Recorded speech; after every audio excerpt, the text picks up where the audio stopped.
Romano Katolika na nagkakaroon po ng kanilang mga pagkilos noong nakaraang September 21, bagamat lumangoy at nag-infiltrate din doon ang mga komunistang teroristang urban operatives na mga organisasyon nila at pati na rin po ang mga dilawan at pinklawan na mga politiko, mabuti na rin po at may mga kumikilos. May mga tumutuligsa at may gumagalaw. Bagamat ang una nating pagpuna, the People's Protest Movement against corruption and plunder in government cannot be abstract.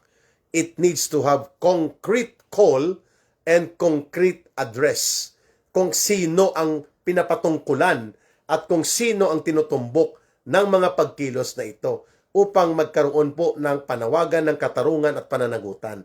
And ako, ang posisyon ko, walang ibang patumpik-tumpik, dapat tumbukin na ang paglaganap at panunumbalik ng malubha at malala na pandarambong, pagnanakaw, pangungulimbat at pangungurakot sa kabanang bayan ay naganap dahil ito ay pinahintulutan, binuo at dinisenyo nila Marcos at Romualdez pa rin po from EDSA Shrine at magmamarcha at magtitipon-tipon along People Power Monument. At ito ay malamang sa malamang sasakyan at gagamitin din po ng mga urban operatives ng CPP, NPA, NDF at iho-hostage nila na kunwari sila ang namumuno sa malawak na alyansang ito ng pagkilos. Subalit, ito po ay pagkilos ng kapus sapagkat hindi nila tinutugunan at hindi po ipinapakita nitong 1 trillion march o trillion march na sinasabi nila na tinutuligsa nila ang korupsyon, tinutuligsa nila ang pandarambong. Subalit, hindi nila pinapangalanan at hindi nila tinutumbok kung sino ang mga punong salarin at mga sangkot at ano ang panawagan nila. So, very, very vague, no? Malabo. Si Romualdez ang mastermind ng nakawan sa flood control. Hindi lang po si Romualdez, Mr. Hughes, kundi si Marcos mismo, kasabwat po niya. It's not just Romualdez. In fact, ano man ang diskarte ni Romualdez, ni Tambaluslos, Mr. Hughes, kung hindi pinipirmahan ni Marcos ang budget para maging batas, hindi po makakalabas ang ni isang single centavo at magagamit para nakawin nila. So it's not just Martin Romualdez. It's Marcos and Romualdez. Yan po ang tama. Walang Romualdez kung walang Marcos. Correct. Correct ka dyan, Nets Lanon. Si Martin Romualdez ay conspirator, collaborator, colluder, operator ni Marcos. Subalit ang otoridad na ginagamit ni Romualdez at even ang pakialamerang asawa ni Marcos na si Lisa Araneta, wala pong silbi ang kanilang maniobra at mga diskarte, ang mga style sindikato nila, kung hindi po pinapayagan at hindi ginagamit ni Marcos ang kanyang kapangyarihan bilang presidente. Kaya nangyayari po ang mga malakihang krimen na nararanasan ng ating bansa, lalo na po itong malawak, malalim at malubhang pandarambong at pangungurakot sa kabanang bayan. Hindi masyadong tatamaan ng hagupit ng Bagyong Tino. Kung ikukumpara po ang tama ng pinsala nito at mga hagupit ng kanyang lakas sa area po ng Cebu, sa probinsya ng Cebu, at even sa lungsod ng Cebu, ay marami po ang tinamaan ng pinsala na dulot ng Bagyong Tino. Like and share mga kapatid at sana maitaboy na rin si BBM at Romualdez. Sabi ni Lambert P. Taungay, pangtaboy daw ito ng masamang espiritu. Kulay ginto pa ang ang kulay ng batingting ni Langging. Natutuwa ako kinakalampag-kalampag ko yung batingting ni Langging Anyway, puntahan po natin na Risa Alejandrino. Oy, namimiss ko kayo Tomas Gerson, hello ka Eric, magandang gabi. Edgar Bantoya, go lang ka Eric, amigo Salde, maayong gabi amigo ka Eric. Gerald Calzado, greetings, at ganon din kay Panpan Washington. Oy, may nagrereklamo Sabi niya, Ka Eric, anong nangyayari sa mga vlog at live stream mo? Parang greeting session na yon. Wag naman po. Siguro nag-allocate ako mga 5 minutes, 6 minutes, the most, no? Pero kung sabihin naman natin na greeting session po ito, hindi naman po yata patas yun. Gusto ko lang pong mabigyan din ng pagpapahalaga ang ating mga viewers, ang ating mga nag-i-interact, like sila Kent Siacon, sina Sheila Nofis Buko, at sina Marie Rose Calingacion, si Estrella Rinante, sapagkat nag-e-effort din po ang ating mga kababayan. Bagamat hindi ko lahat ay ma-shout out o ma-read out ko ang mga mensahe, mahalaga po nagbibigay din si Ka Eric ng kahit ilang bahagi ng ating talakayan. Kaya po sa live stream, talagang ini-include ko po ang pakikipag-interact sa ating mga viewers. Okay? So, start na po tayo. Unahin po natin muna itong may kumakalat kasi sa social media. And in fact, pinadalhan din po ako ng isang sulat na nagre-request ng permit mula sa Quezon City Government, no? Sa opisina ni Mayor Joy Belmonte, ang sulat ay naglalaman ng paghingi ng pahintulot para sa Iglesia ni Cristo. Pero hindi ko po kaagad ito tinalakay kanina sapagkat kailangang ma-authenticate kung ito ba ay totoo. Kasi napakadali na pong gumawa ng mga dokumento ngayon. Even ang artificial intelligence or AI ay kayang gawin po ang mga dokumentong ito. At kung titingnan mo, parang totoo. Kasi until now, Joseph Casino wants to join you in video and si Joan Pantoja. Hanggang ngayon po, there is no official announcement sa bahagi ng pamunuan o leadership ng Iglesia ni Cristo para i-claim na talaga namang may pagkilos na panawagan sa darating po na November 16, 17, and 18 sa People Power Monument. So, Joy Gardner, good evening din, Elizabeth de Guzman. Also, I cannot claim na ito'y totoo until po magsalita at magpahayag ng opisyal ang pamunuan ng Iglesia ni Cristo. Kaya hindi ko po pwedeng ipanawagan na ito ay final and official. Hindi naman po ako miyembro o bahagi ng kapatiran ng Iglesia ni Cristo. At the same time po, wala akong nakikita na mga balita sa mga authentic na mga news line na nagpapakita ng pagkakaroon ng ganitong hakbang na talaga namang humihingi ng pahintulot sa Office of the Mayor ng Quezon City kay Mayor Joy Belmonte sa darating na November 16, 17, and 18. Peaceful rally daw ito for transparency. Bagamat ito ay magandang inisyatiba, kung totoo ito, kailangan natin pong i-check muna kung ito ay mayroon katotohanan sapagkat ang unang impormasyon na natatanggap ni Ka Eric po, sa November 30 mayroong pagkilos na malaki.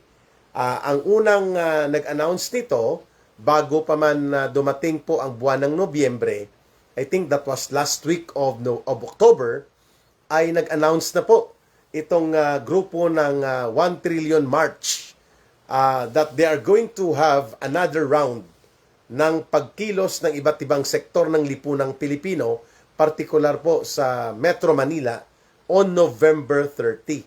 At ito ay sasamahan ng mga organisasyon at mga kasapian sa ilalim po ng Roman Catholic Church at ng mga iba pang mga units sa ilalim ng Catholic Bishops Conference of the Philippines ng CBCP at mga iba pang grupo ng mga associated sa Dilawan at Pinklawan at mga hilaw na komunistang grupo na magtipon-tipon sa darating na November 30 and ganun pa rin po from EDSA Shrine at magmamarcha at magtitipon-tipon along People Power Monument.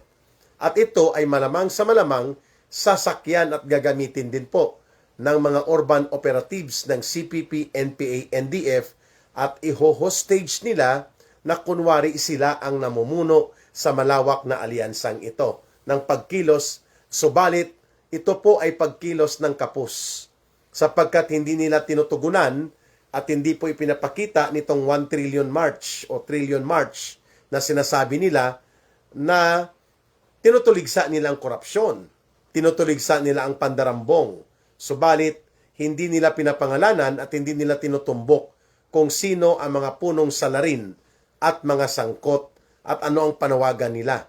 So very, very vague, no? Malabo at malabnaw itong trillion march na ginawa nila noong September 21 at ngayon uulitin nila sa November 30. Pero kahit papano po, mayroong kumikilos, mayroong pumupuna at mayroong tumutuligsa dito sa tinatawag na pandarambong at pagnanakaw at pangungulimbat at malaganap na korupsyon na nagaganap sa kasalukuyang gobyerno ni Marcos, bagamat hindi po pinapangalanan ng Trillion March organizers na ito ang panawagan na singilin at pagbayarin at hatulan at parusahan sila Marcos at Romualdez, na sila naman talaga ang punong nagpatupad ng arkitekto ng malawakang pandarambong, lalo na po sa flood control projects na umabot ng mahigit 1 trillion pesos. At uulitin nila ulit ng grupong ito ng Trillion March on November 30. Pero ang natanggap ko pong impormasyon ay kikilos din ang Iglesia ni Cristo, but hindi ko natanggap ang impormasyon na sa November 16, November 17, and November 18 po sila kikilos.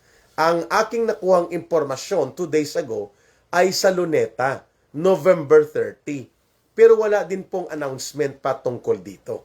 Kaya antayin po natin kung kailan at saan talaga ang pagkilos ng Iglesia ni Cristo, sapagkat marami po ang nako-confuse ngayon.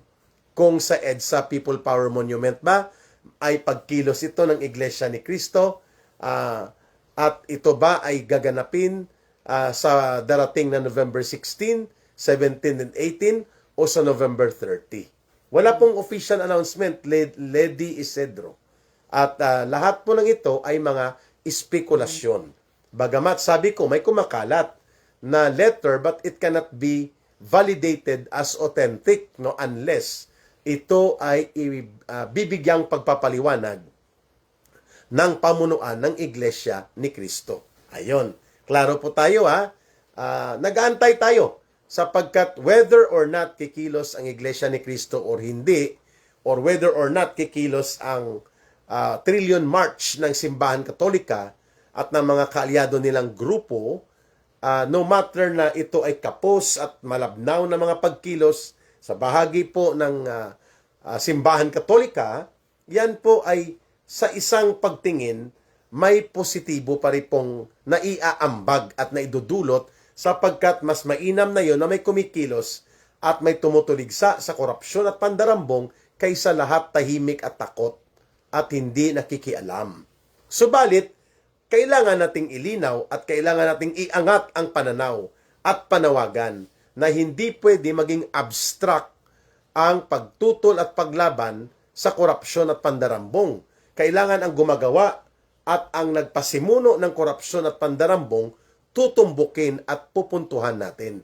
Otherwise, magiging abstrakto at magiging hindi puno ng tamang direksyon at walang hustisya na makakamit ang mamamayan kung hindi natin tutumbukin na ang punong arkitekto at ang collaborators and colluders nito ay walang iba kundi si Marcos mismo bilang presidente kasama ang kanyang pinsan na si Martin Romualdez at mga alipores nilang sindikato sa Kongreso. At ang mga taga DPWH, ang mga mga contractors na kriminal, sila po ay mga secondary actors. Iyon. Kaya nga, medyo ang papogi effect na ito ni Vince Dizon, ang itinalaga ni Marcos na kapalit ni Kolokoy na Bunuan, na naging DPWH secretary, at yun pala involved at kasama din sa malawakang diskarte na ito ng mga flood control projects at iba pa, Ka-Eric, confirmed na sa November 16, 17, 18 sa Luneta Grandstand. May announcement na kanina sa Net25. Ayun. So kung in-announce na po sa Net25, November 16, 17, 18 sa Luneta Grandstand, okay na. No? Sabi ni Roy Funa Gonzales, mayroon ng news. No? So i-check natin. No? Programa nanood ako kanina sa ganang mamamayan. Okay. So Luneta ang kanilang target. No? Hindi po sa People Power Monument, no? Kaya nga tayo ay nag-aantay ng anunsyo official ng Iglesia ni Cristo. So kung sabi ng isang viewer natin at subaybay ng Ka-Eric channel na mayroon ng inilabas na announcement sa Net25, which is a channel associated po sa Iglesia ni Cristo, very good at magkakaroon ng malawakang pagkilos ang isa sa mga may impluensya at may mabuting epekto kung ang pag-uusapan po ay ang paglawak at paglakas ng daluyong ng mga pagkilos ng mamamayang Pilipino kung sasama na at kikilos ang Iglesia ni Cristo. Okay? Bakit hindi sa EDSA? Siguro, ang Iglesia ni Cristo lang makapagpapaliwanag niyan. Pero I assume, personally, ang EDSA kasi, yung EDSA Shrine, tsaka yung People Power Monument, palagi po kasing na-associate yan sa mga, kung hindi man sa simbahan katolika, na-associate sa mga dilawan, pinklawan, no? At pati sa mga makakomunistang grupo. Siguro, iniiwasan ng Iglesia ni Cristo. That's only my point of view, na mamarkahan sila na sasakyan sila ng ibang mga political interest groups, no? Kung Luneta, well, magiging neutral venue. At pangalawa, kung Luneta, mas malaki po ang kanilang mapapakilos sapagkat kaya nilang magpakilos ng mahigit 1 million hanggang 2 million ang pwedeng kumilos at sumama mula sa kapatiran at organisasyon ng Iglesia ni Cristo. Ang ating lang panawagan na sana wag nilang isarado na exclusive lang sa Iglesia ni Cristo. Sana po ay buksan nila sa partisipasyon ng mamamayang Pilipino upang ang lahat po na handang sumama, magpahayag at magbigay ng kanilang sentimiento, hinaing at mga paninindigan upang tutulan at tuligsain po ang malaganap na korupsyon, pandarambong at krimen ng pagnanakaw sa kaban ng bayan na nagaganap ng napakalubha sa ilalim ng gobyerno ni Marcos at Romualdez, ay magkaroon din po ang malawak na sektor ng mamamayang Pilipino ng venue and opportunity to participate. Ayun. Tapos mga aktivista makikilahok daw sa malawakang rally na gaganapin. Kaya nga po sabi ko, siguro iniiwasan ng Iglesia ni Cristo na magamit sa political labeling o mamarkahan sila doon sa mga kilala na mga political vested interest groups, no? Kung kaya nila pinipili o kaya nila pinili ang Luneta. Pero subalit para sa akin po, secondary na ang venue. Mas primary dito na maliban po sa simbahan Romano-Katolika na nagkakaroon po ng kanilang mga pagkilos noong nakaraang September 21, bagamat lumangoy at nag-infiltrate din doon ang mga komunistang teroristang urban operatives na mga organisasyon nila at pati na rin po ang mga dilawan at pinklawan na mga politiko, mabuti na rin po at may mga kumikilos. May mga tumutuligsa at may gumagalaw. Bagamat ang una nating pagpuna, the People's Protest Movement against corruption and plunder in government cannot be abstract. It needs to have concrete call and concrete address kung sino ang pinapatungkulan at kung sino ang tinutumbok ng mga pagkilos na ito upang magkaroon po ng panawagan ng katarungan at pananagutan. And ako, ang posisyon ko, walang ibang patumpik-tumpik, dapat tumbukin na ang paglaganap at panunumbalik ng malubha at malala na pandarambong, pagnanakaw, pangungulimbat at pangungurakot sa kabanang bayan ay naganap dahil ito ay pinahintulutan, binuo at dinisenyo nila Marcos at Romualdez at ginamit nila ito sa kanilang pagkontrol ng puder at kapangyarihan at pagiging gahaman pati sa pundo ng ating gobyerno. Hindi pwedeng hindi sila tumbukin. Hindi pwedeng hindi po dumudugtong ang direksyon ng pagkilos ng ating mga mamamayan. So dalawang bagay po ang aking gustong ipaabot dito. Kung ito ba ay official na, at sabi ni Ginoong Roy Funa Gonzales, in-announce na po ito kanina dito sa programa nila sa Net25, di sige, let's assume na ito ay bahagi na ng panawagan. No? Try to check the announcement sa Net25 FB page. Okay. Sa Luneta daw ang pagkilos nila. No?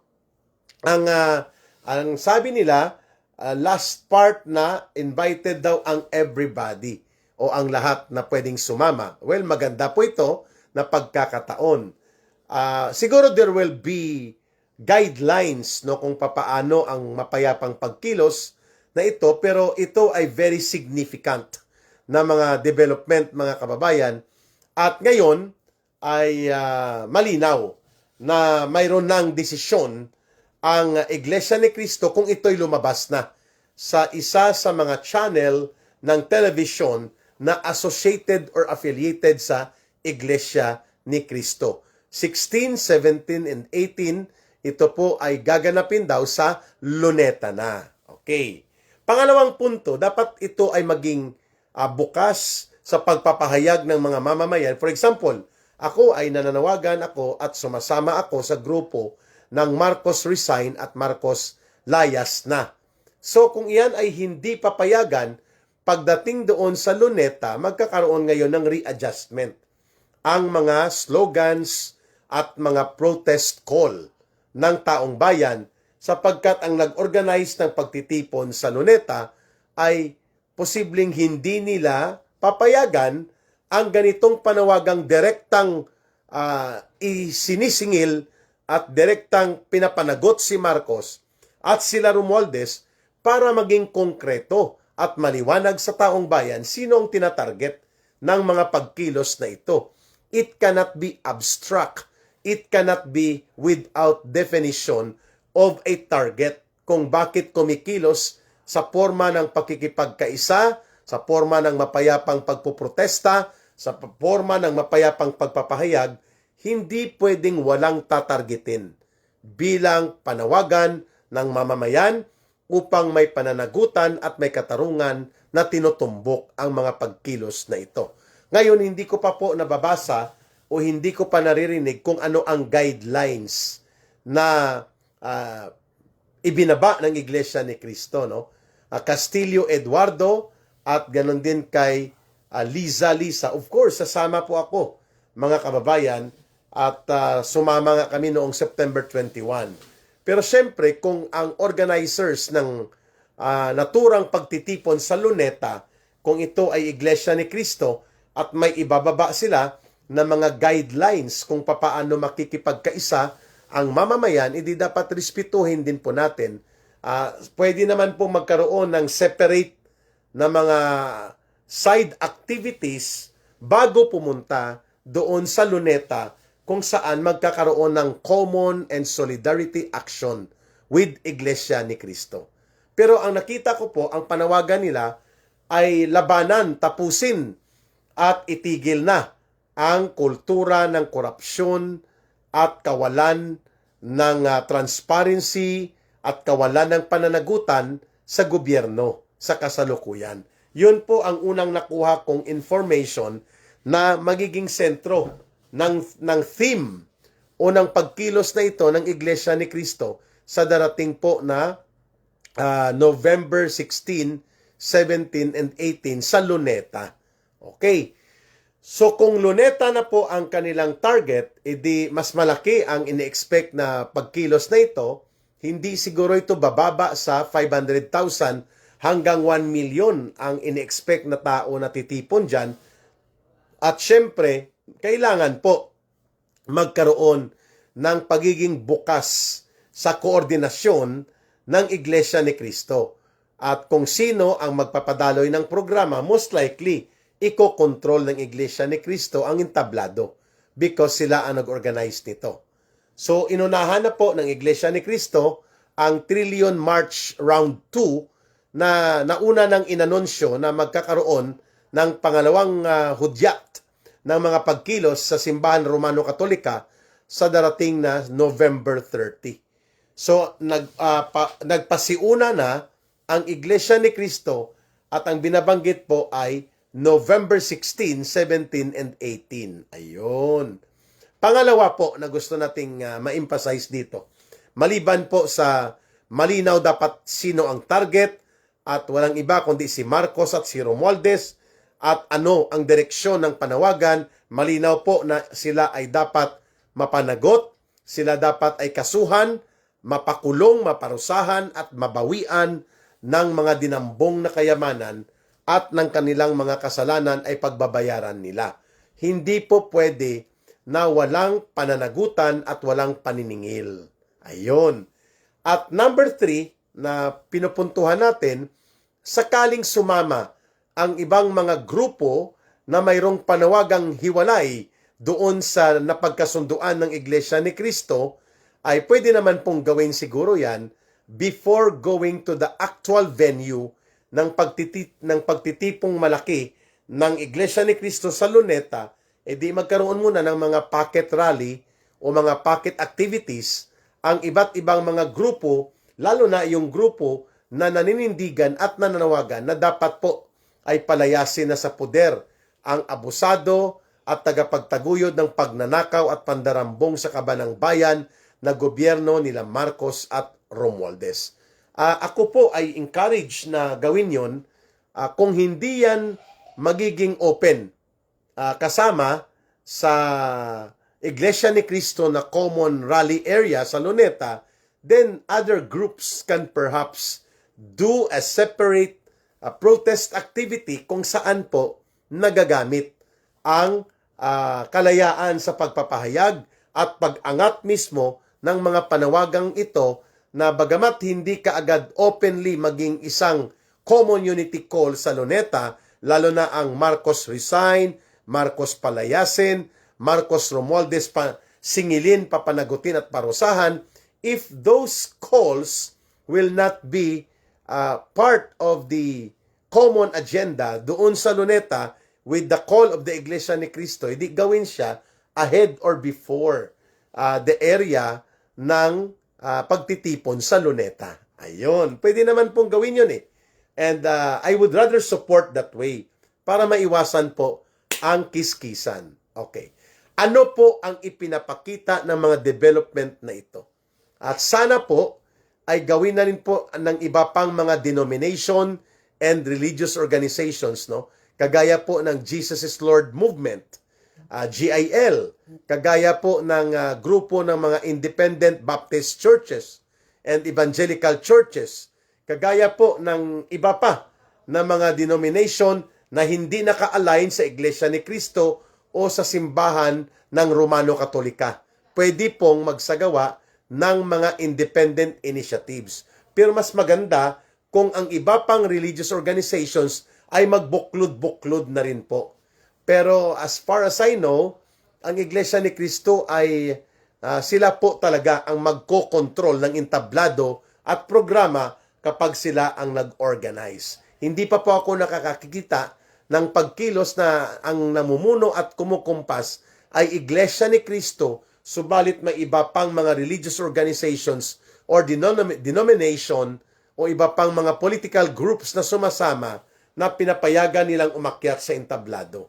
And I think that would remain perhaps the kind of solidarity action basis na ipapatupad pa rin ng Iglesia ni Cristo. But nonetheless, it's okay. Sabi ko nga, pwedeng gawin yan ng iba't ibang mga grupo, yung mga Marcos Layas na, Marcos Alis dyan, at ang mga panawagang Marcos Romualdez singilin, papanagutin at parusahan, ikulong at bawian ng kayamanan, that can be done on separate, parallel, and mini pocket initiatives na hindi naman kailangang makipagkiskisan doon sa kapag nagkaroon na ng solidarity gathering sa Luneta. Ayun. So antabayanan natin ito at I will try to get in touch with a lot of groups at definitely Ka Eric will be there at kung matutuloy po ito ang pagtitipong ito sa Luneta at sana hindi na pumasok pa ang mga malalakas na bagyo o malalakas na pag-ulan upang mas maipakita ng Iglesia ni Cristo at ng iba pang nakikipagkaisa sa kanila, iba't ibang sektor ng lipunang Pilipino, ang malakas na pagkagalit at malakas na pagtutol ng sambayanang Pilipino sa paglaganap at paglubha ng krimen ng pandarambong at pangungulimbat at pangungurakot sa kaban ng bayan. Ayun, exciting ito. At ano pong indicator nito? Ang indicator nito, ibig sabihin po, lumalawak at lalo pang nadadagdagan ang iba't ibang sektor ng lipunang Pilipino na napupukaw at lumalaban na dito sa usapin ng karumaldumal at kahindik-hindik na krimen ng pandarambong ni Marcos at nila Romualdez sa ilalim ng kanilang pamunuan. Ayun. Maganda ito na development mga kababayan, and I hope ang iba pang mga sektor like ang Bangon Sambayanan Movement, magtitipon-tipon din po kami at magkakaroon ng aming mga public forum bago tumulak at makipagkaisa sa malawakang pagkilos ng Iglesia ni Cristo at open naman po sa mga mamamayan niya at iba't ibang sektor as long as there will be common unity of call and solidarity of action according doon sa naitakda ng mga organizers ng pagtitipong ito sa Luneta. Sa huling bahagi ng ating pag-uusap po, babalikan pa natin itong updates na ito ng mga pagkilos ng Iglesia ni Cristo sa darating na November 16, November 17, and November 18. Kanina po, nakita ko rin ang isang video clip, no? Kung saan si actor at naging host o isa sa mga host or program mainstay dati sa Itbulaga na si Anjo Iliana ay binira po niya si Tuta Sin. Imbis na Tito Sen, Tuta Sin. Kasi aktong tuta, no? Kagaya ni Ping Lacson itong si Tito Soto. At sinasabi ni Anjo Iliana na mayroon siyang mga gustong isiwalat na mga kabulastugan at mga pagkakaroon ng questionable na moral integrity ni Tuta Sen, Tito Soto sa kanyang involvement, no, sa kung ano-anong mga iskandalo. At ito ay hindi pangkaraniwang ginagawa ng isang artista kagaya ni Anjo Iliana kung hindi po siya napuno at napundido na dito sa mga pinaggagawa ni Tuta Sen Soto. Ang binabanggit niya na may mga iskandalo daw si Tuta Senator Soto na siya ang nakakaalam. At hinahamon niya si Tuta Sen tungkol sa isyo ng kabit. No? Iskabitse, yung pangangabit o pangangaliwa. Yung isyo tungkol sa manager na pinatay, no? Ang pagkakapaslang ng manager ni Pepsi Paloma na si Ray de la Cruz, no? Maraming mga ibinibigay na mga hint itong si Anjo Iliana. At sabi niya, gusto nyo i-unbox ko na. Sige na, Anjo Iliana, i-unbox mo na upang itong nagdudunung-dunungan, nagmamagaling-magalingan, at isang special agent na tuta nga ng Malacanang na si Tuta Sen Soto ay maalimpungatan sa kanyang ginagawa at nang sa ganon ma-expose sa taong bayan kung gaano kabulok ang ganitong uri ng pagkatao nila, the way itong artista na si Anjo Iliana ay nagpapahayag na handa siyang isiwalat ang lahat ng impormasyon na kaya niyang mailahad batay sa kanyang direktang kaalaman at direktang partisipasyon. Sabi niya, sige lang, magpalabas ka pa ng mga vloggers o mga trolls at banatan nyo pa ako. Sabi niya, kung laglagan ang gusto nyo, aba, call ako dyan. Ready ako. Kung gusto nyo, pangalanan ko pa kung sino ang naging kabitsing nyo. Iskabetse, tungkol sa mga kabit ang pinag-usapan. At sabi niya, ako pa ang pinapalakad mo, no? Hindi natin alam kung artista din ito, but that's a very clear issue ng moral integrity. Kung ikaw ay mataas ang katungkulan mo sa gobyerno, kagaya ng isang senador at for that matter, Senate President pa itong si Tuta Sen, Tito Soto, ay mataas po ang requirement ng tinatawag na moral integrity upang ikaw ay maging kapani-paniwala sa pinamumunuan mo at sa harap ng mga mamamayan. Congratulations Ginoong Anjo Iliana for starting to expose ang doble cara na pagkatao nitong Senate President na si Tuta Sen, si Tito Soto. Kasi yung tawag diyan sa kanya sa Itbulaga ng mga hosts at mga bahagi ng Itbulaga, Teto Sen. Tito Sen. Yun pala, Tuta Sen, no? Sapagkat nagalit sila. Itong sila Tito Soto at mga kabarkada niya at even ang mga dating kasamahan nila Anjo Iliano sapagkat pumanig si Ginoong Anjo Iliano kay Sara Duterte at nilalabanan niya ang mga sobra-sobrang panggigipit at mga atake sa ating pangalawang Pangulo. At sabi niya, dahil ako ay naging mataas ang pagrespeto ko sa kay Vice President Sara Duterte, kung banat-banata nyo, ako ay ganon-ganon na lang at akala nyo ay kayo lang ang matino, baka magkaubusan tayo ng baho. Kung isisiwalat ko. So, very interesting po ito. On my part, in-include ko po ito sa aking live stream ngayon sapagkat mahalaga po ang mga pagpapaliwanag na si Tito Soto at itong sila Ping Lacson at ang new majority alignment sa Senado, sila po ay produkto ng maruming laro sa politika na ginastusan, pinunduhan ng gobyerno ni Marcos at Romualdez nang sa ganon po ang pagsambulat ng iskandalo ng korupsyon at pandarambong ay hindi sila mapupuruhan. Kapag nakontrol po nila ang liderato sa Senado, ang majority numbers at pati na ang mga mahahalagang komitiba. Ayun. Kaya pala, galit na galit ka kay Anjo Iliana dahil mas okay ang kanyang pananaw at kanyang binigyang halaga ang malaking papel sa lipunang Pilipino at sa pamamahala ng isang pangalawang Pangulo o Vice President. At dahil dyan, binanat-banata nila itong si Ginoong Anjo Iliana ng grupo nila Tito Soto. Galit na galit siya, no? Sige na, wag mo nang pigilan pa, ilabas mo na, no? Anjo Iliana.